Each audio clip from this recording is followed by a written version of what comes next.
Be sure to check out MythVisionPodcast.com. Help MythVision grow, guys. Become a Patreon member. You guys will get early access to all my videos when I'm done editing them. Also, it's a small community where you guys can message me your questions and talk to me in private. You guys can also donate through PayPal and Cash App. Join the social media links down in the description. We have Twitter, Facebook, all sorts of social media. Help the community of MythVision grow. Hit the subscribe button, hit that bell so you guys are notified every time I do a live video and you don't miss any of my content. We are MythVision. Welcome back to MythVision Podcast. Your host, Derek Lambert. I appreciate you guys tuning in. I have Samuel Zinner, Dr. Zinner's joining us today. Yes, he's a PhD, and we're going to be continuing to talk about Simon Bar Kokhba. I think I'm saying that correct. Samuel, am I saying that right? That's right. Shimon or Simon. Simon.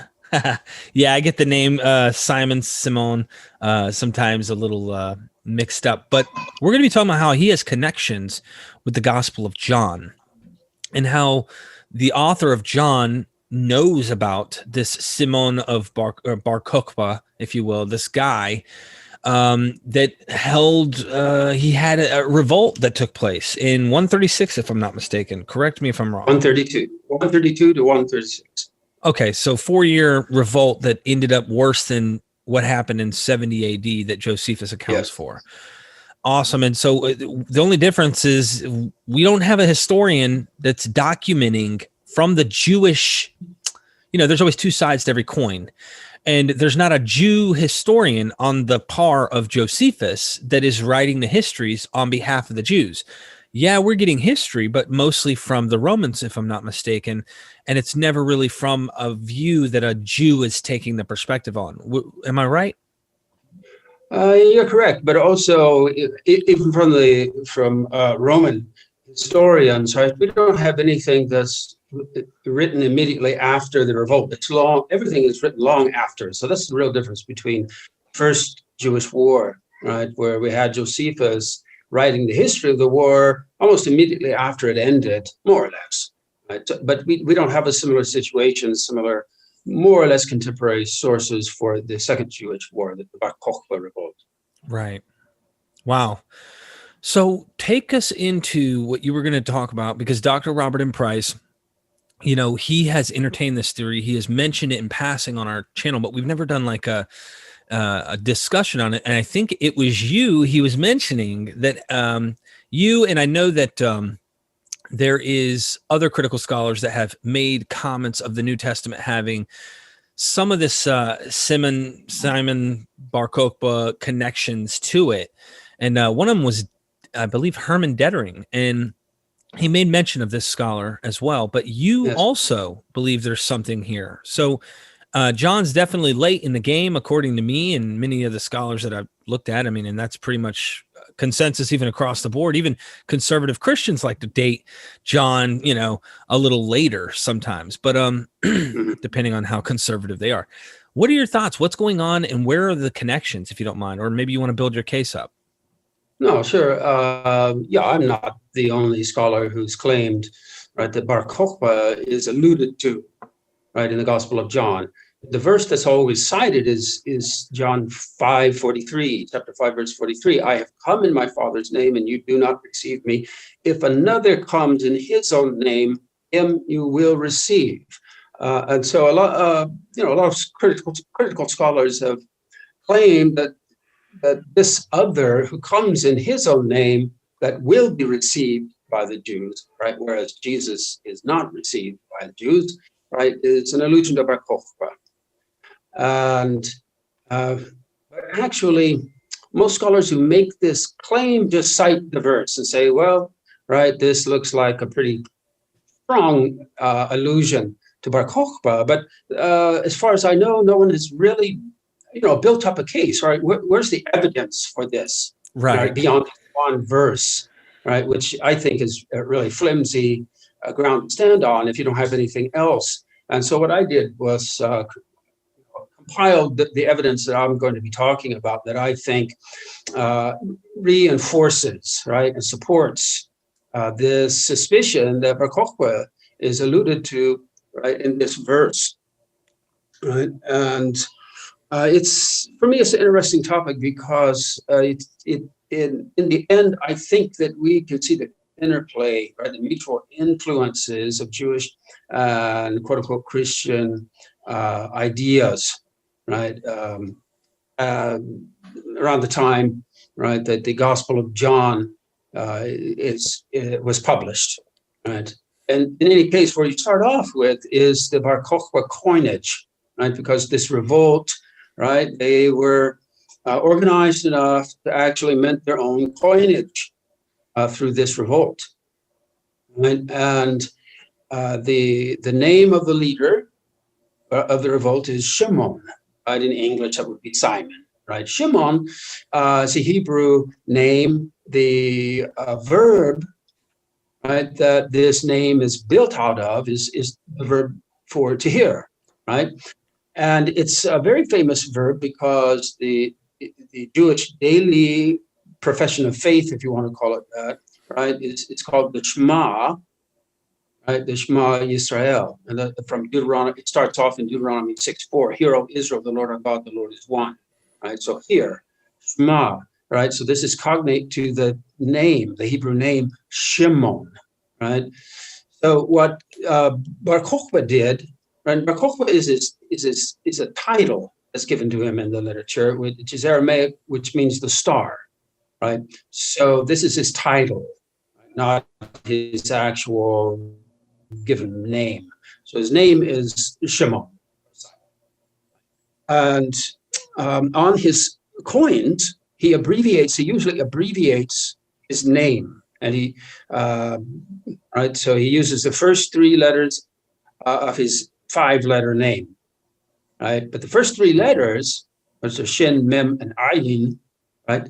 These actually spell the imperative for hear exactly as you find it, right, in Deuteronomy 6:4. Hear, O Israel, Shema, O Israel. So what Shimon Bar Kokhba was doing, right, was creating an illusion, right, on his coins, right, between his name and the daily profession of monotheism, right, that every Jew makes twice daily, right, which begins in Deuteronomy 6:4. Is that clear so far?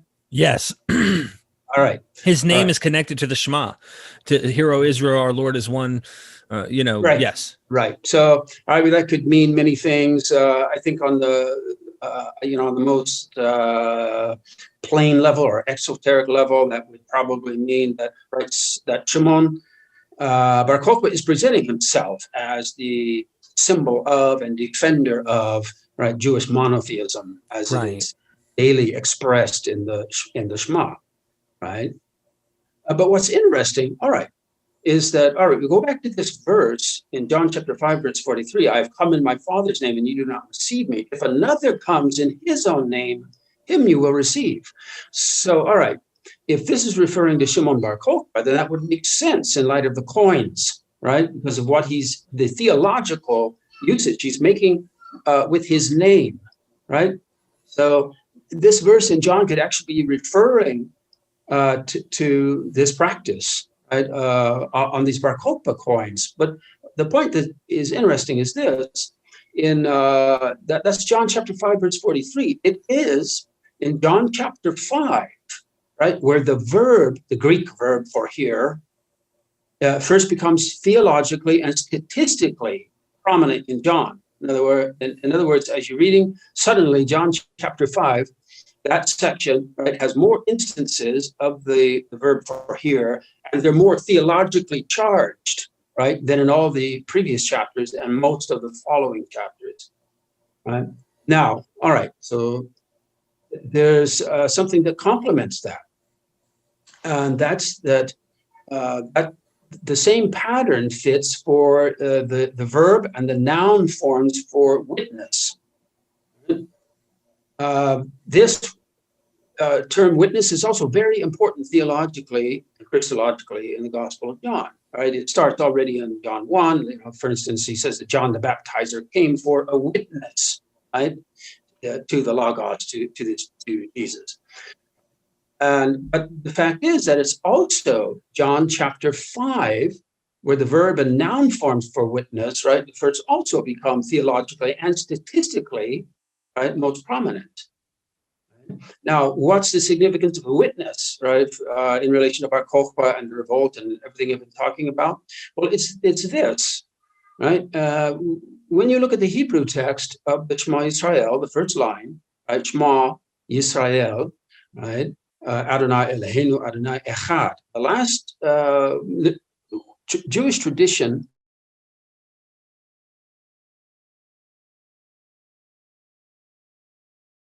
one. You broke out. You broke out for a second there. Jewish tradition? Right. Jewish tradition singles out the first and last words of the Shema Yisrael, the first line from Deuteronomy 6:4. So Shema, here, and Echad, one. And what you see this even in the Torah scroll, in that verse, the last letter of that first word here, and the last letter of the last word, Echad, right? That'll give you an ayin and dalet. Now, those are written larger than the surrounding letters in a Torah scroll. And what rabbinic tradition does is to join those two letters together to form the word witness, ed. Right? So the idea being that you are, when you say the Shema Yisrael, you are witnessing to the divine unity, to the truth of monotheism, even, and it means that you witness to it and you're willing even to die, right, for that truth. Instead of deny it, you're willing to die, right? So in Hebrew, just as in Greek, the word for witness, right, like in Greek and in Latin, right, is basically where we get our word martyr from in English.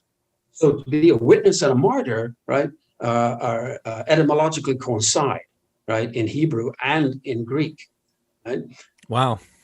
Right. So the verb for here and the verb and noun forms for witness, right, become statistically most prominent, right, in John chapter 5, right, the same section, right, which has this verse that's been cited, right, as an apparent allusion, right, to Bar Kokhba and how he used his name, right, to promote his messianic program or revolt, right. I've mentioned this before in our last talk about Bar Kokhba, but I'll repeat it again. When you look at the Gospel of John, you find this prominent trope, right? I and the Father are one. So the Jesus or the Messiah, right, and God, the Father, are one, right? And I'm not the first scholar to claim this. Many scholars claim that this is actually based on the Shema Yisrael, right? Because it's Hear, O Israel, the Lord our God, the Lord is one. So the Lord, right, which in Hebrew, there's the tetragrammaton, Yod He Vav He, the sacred name of God that traditional Jews don't pronounce, right?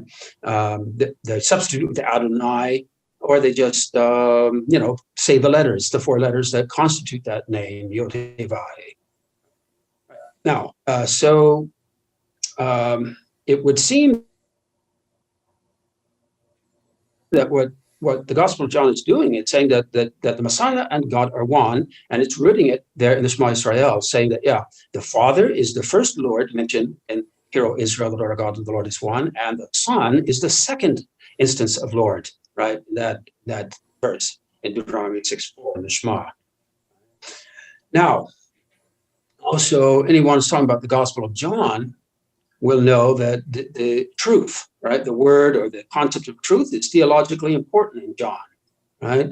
And famously, right, Jesus is made to say in the Gospel of John that he is the truth, right, the way and the life.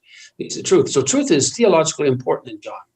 But also the Shema's conclusion, right, because there are 3 paragraphs to the whole prayer, whole recitation, and the conclusion begins famously with the word emet, truth, right? So that's also a congruent, right, with developing Johannine theology and Christology based on the Shema Yisrael, right?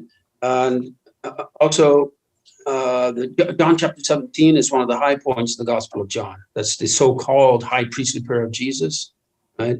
Before the crucifixion story, there's this long prayer that he gives, and it's thick with allusions, right, to Deuteronomy 6:4 and the verse following, right? And what those are about, Israel, the Lord our God, the Lord is one.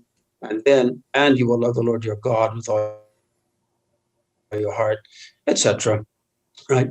And in that prayer in John 17, Jesus is pointing out, right, the oneness between himself and God, and the oneness that those two have with all believers, right? Those who believe in God, those who believe in the Messiah. Right? So what you're having there is there are two things, right? The unity, concept of unity, right, is rooted in Deuteronomy 6:4, right? That the Lord, our God, the Lord, these two or even three divine names are one. The emphasis on love is first rooted on, right, the love of God in Deuteronomy 6:5.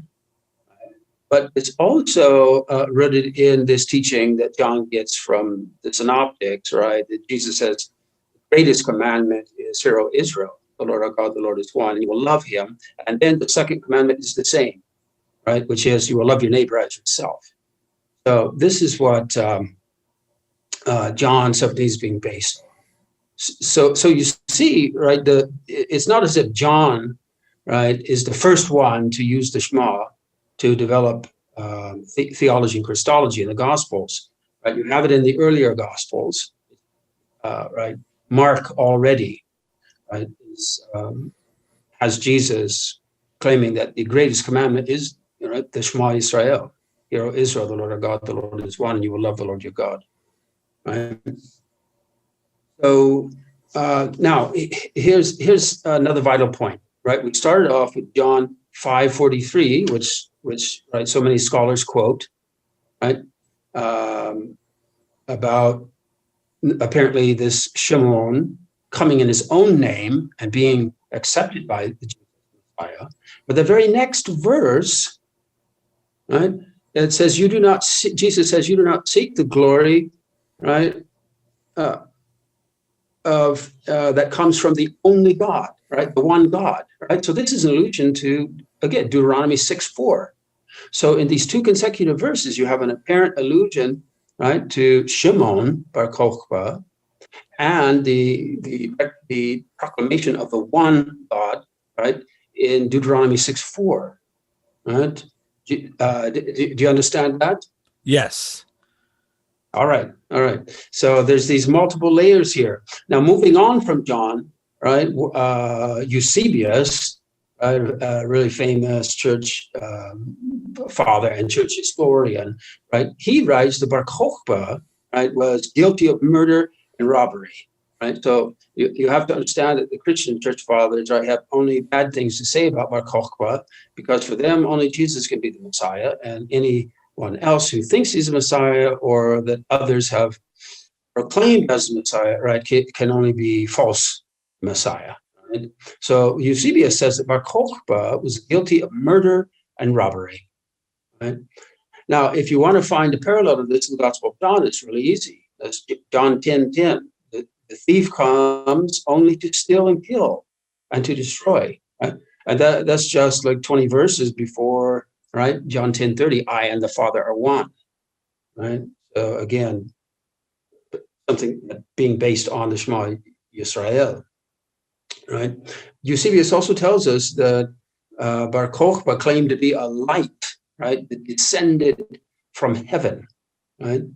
And of course, that's how the Gospel of John starts out, right? We're all about light, right? But it's insisting that Jesus, not John the Baptizer, was the light. But there could also be, I think, right, this implicit polemic against Shimon Bar Kokhba, because that Jesus is the light, not Shimon Bar Kokhba, right? And because Bar Kokhba means the star. So this is based on the famous messianic prophecy in Numbers 24, that a star will come out of Jacob, right? And so there may be an implicit polemic against, right, this astral luminous imagery, right, associated with the son of Bar Kokhba in John chapter 1, in that famous proem, as it's called, right, that emphasizes light so much. Right? This is interesting. Now, yes, and even after the revolt, right, it failed. And so Bar Kokhba gets a bad name, even in the rabbinic literature eventually, and they play on his name and they turn him into Bar Koseva, right? Which means the liar, right? So he's the deceiver, all right? So what does this remind you of in the Gospel of John? Right? The devil is a liar and the father of lies. Anyway, the last point to make here, which I find particularly interesting, is that most scholars will deny, right, that Bar Kokhba thought of himself as the Messiah, right? So they think that this is something that's imputed to him after after he dies, right, in 136, right, when the Romans quash the revolt, right? But even those scholars who do think that Bar Kokhba may have thought of himself as the Messiah, right, or that others were thinking of him as the Messiah, most scholars doubt that they're thinking of him as the Messiah in the way that Christians thought of Jesus or think of Jesus as the Messiah, right? But I tend to doubt this because, again, other scholars have pointed this out. Actually, if you look at the more or less contemporary Jewish literature about the coming of the Messiah, that would be 4 Ezra, right, and 2 Baruch, right? The way that the Messiah is depicted in those writings is very similar to, let's say, the way Jesus is depicted in the book of Revelation, right? When he comes back, he'll come out of the sky with armies, right? So he's a celestial figure, right, with the sword of the word of God, right? So he's just not an ordinary human being, right? And this is the way that 4 Ezra and 2 Baruch also talk about the Messiah. So if Jews were thinking of Bar Kokhba as the Messiah, 4 Ezra and 2 Baruch give us the best clues of how they would have thought about his messianic status, his messianic nature. And in 4 Ezra 13 is one of the most interesting visions in that Jewish apocalypse written in the 90s of the Common Era. And one like a son of man comes out of the heart of the sea, right? And scholars, right, have pointed out that him coming out of the heart of the sea is an allusion to Jonah. So the son of man, of course, comes from what? Daniel chapter 7. But the idea that the son of man would then be like Jonah coming out of the heart of the sea, what does this remind you of, right? This is like the Gospel of Matthew, where Jesus says, he will be in the heart of the earth, or in the belly of the earth, for 3 days and 3 nights. Like Jonah was in the heart or the belly of the well, right? And so Matthew is probably just a little later than 4 Ezra. And I don't put it, I hold open the possibility that even that Matthew, right, could have derived this idea about Jesus or the Messiah, right, being this Jonah figure, actually from 4 Ezra, right? Because if you look at that same chapter in 4 Ezra, you read this prophecy of the apocalypse that's coming, and it quote, nation will fight against nation, kingdom against kingdom, right? And then the sign of my son will appear, or he will come. This is word for word what you find in Matthew 24 in the so-called synoptic apocalypse, right? So we actually have a match in a lot of wording, right, between 4 Ezra 13 and the synoptic apocalypse, right? The earliest version being in Mark 13. Right? Then Matthew fills it out a little, Matthew 24. Then Luke, rearranges things even further. But in any case, all right, there you have it. I don't think it's conclusive, right? I don't think all of this proves that John 5:43, right? That this you don't accept me. I come in my Father's name, you don't accept me, but another will come in His own name, and you will receive him. Everything I've said here doesn't prove that's Bar Kokhba, but I think for the first time, right, there's at least some supporting evidence, right, that we can invoke, right, to say that it's congruent and it supports the case. So I'll leave it at that, right? So anyway, that would mean, right, that I date the Gospel of John, and I personally don't believe that there wasn't, there's only one published version. One version was published, right? Now, I do think that there were some drafts, right, that were written slightly earlier, right? But in any case, these were all then redacted, and then finally they were published right after the Bar Kokhba Revolt, so sometime after 136. Wow. Okay. I only have one question for you in light of this, because this is interesting. Hypothesizing if this is talking about the Simon Bar Kokhba Revolt, I really think we the one question, if we were like in a court of law, right, and you go and you present your case in front of a judge, one of the problems, for example, with the Stephen Avery case, which you may not even know or care about, is they think he was like set up. Someone framed this guy, right? And he is like claimed innocence, and he was previously proven innocent for a rape case, and he got 18 years because the cop didn't like him. Well, he goes to case, and his defense attorneys did a good job showing like the evidence was tampered with to some degree, possibly even by the police officers. Mm-hmm. However, they didn't have a candidate to say who was guilty, and therefore he seemed the most plausible and probable of committing the crime. So my question is this. Right. Is there someone else that could have happened prior to Simon Bar Kokhba that would fit the bill? I understand Simon Bar Kokhba definitely was a major figure. His name connects to the Shema. This is really good, interesting circumstantial evidence that can prove he's the guy. My question is, was there John Agascala? Were any of these major players prior to the 132 to 136 revolt in the 70-80 area, or even right there around the wartime, that were claiming messianic, some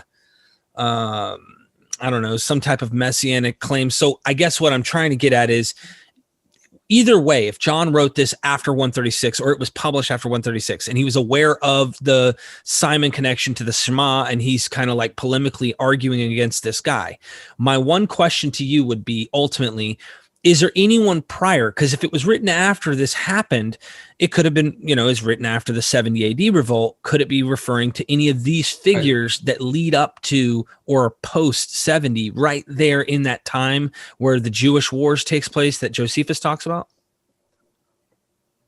Oh, theoretically. Did any of them act like they were messiahs, like Simon? In a sense?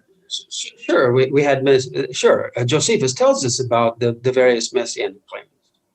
Sure, we know that, but the none of them, right, can be tied, right, to well, for instance, why is it, right, that when a scholar reads John 5:43 about the one who comes in his own name, him you will receive, why is it that they think of Simon Bar Kokhba rather than these other messianic figures? I think there's a good reason for that. And it's the reason I do it as well, is because when you read that, it sort of fits the bill for not only the fact that, right, we have all these traditions that Shimon Bar Kokhba was a messianic figure, right? But it's his coinage and what he did with his name Shimon and linking it to the Shema Israel, right? And then how that fits in with the rest of the main theological and Christological tropes of the Gospel of John, right? Because those main tropes in the Gospel from the synoptics, from the synoptic Gospels, right? And so everything really does start to, appear to naturally fit together, right? That the one that you would, fits the bill with the highest degree of probability would be the Shimon Bar Kokhba. You really couldn't tie it in with anyone else. Like I say, the trope, the Johannine tropes, right, that seem to fit the age, right, the time period of the revolt, right, and these tropes are actually absent from the Synoptic Gospels. Well, ladies, of course, if you talk about a law case, right, of course, right. When you talk about scholarship, you're not talking about necessarily proving something, right? It's very, very infrequent that historians prove, right, this or that. What you have to do is just sift through the evidence and try to establish degrees of probability. And so this is not a law case, right? You're going to determine someone's fate, whether or not they're going to go to prison or not, right? It's not. Yeah, I wasn't severe. meaning it in any of that. I guess what I'm getting at is like, what is it possible that? I know. Yeah. Yes, No, this is interesting because it's possible, but it's less probable. That Shema thing is a big connection that I think is interesting. What do you guys think down in the comment section? You watching, tell us what you think about this connection here. Do you guys think there's something going on here? I think that Samuel Zinner here, Dr. Zinner's having a hoot here, and I think this is really an interesting thesis. We all figure, at least those who are critical here that watch MythVision, are aware that John's late. How late? Well, is it this late? Could it be written around this time? I mean, Dr. Dennis R. McDonald, I think, dates John around 120 something. So he's late in the game, right? And that's the final version, of course. He does think there were drafts that were before that, and he believes in the earliest form of that draft there's a lot of Dionysian connections, but he believes there are 3 layers to this John or Johannine tradition in the John gospel. So I definitely think that it's very likely that the final publication definitely could have come after this, with the inclusion of, you know what, let's finalize our Messiah as this Jesus and take the fangs out of the messianic rebellion, if you will, Judaism, so to speak. It's taking the fangs completely out of that, and it transformed this whole thing, this movement, into a Jesus is the divine at this point, you know? So, yeah, it's something to mull over and to look into. Is there any other evidence, or is this pretty much the case right here, what we have? I think this is pretty much the case. And what I've emphasized is that even the most conservative of scholars, whether or not they're Christian or secular or whatever, I mean, the most conservative of scholars accept church tradition, which puts the publication of the Gospel of John right close to the year 100. Right. So, I mean, to claim that it's 36 years later is not at all radical. That's a good point. I mean, that's not radical at all. It's just 36 years. I haven't even lived on planet Earth that long, so I'll get there one day. But anyway, Dr. Zinner, how can people check out your work? Go to the edu link down in the description, and they can email you. They can find your email. Okay. Yeah, and right, and then my szinner WordPress .com site also will take you to all my websites. I'm thankful that you brought this to our attention, and what I love about you is you bring stuff that nobody expounds on in these kind of details. So thank you so much. I can't wait to see what you have next, because you always have something going on, and I really do appreciate you joining me here on MythVision Podcast. And everybody watching, hit that like button, you guys. Make sure you guys subscribe and hit the bell so you're notified every time I drop a video. Our internet connection, where he's at on Mars, isn't getting great satellite connection to Earth right now, so that's why we have me doing the video this way, whereas usually I would just use my Zoom link. And I hope you guys were able to tolerate looking at my face this whole time. God knows if you haven't turned into stone yet, because my middle name's Medusa. Hey, you got the gods working for you right now. So with that being said, I love you guys. Thank you so much. And don't forget that we are MythVision.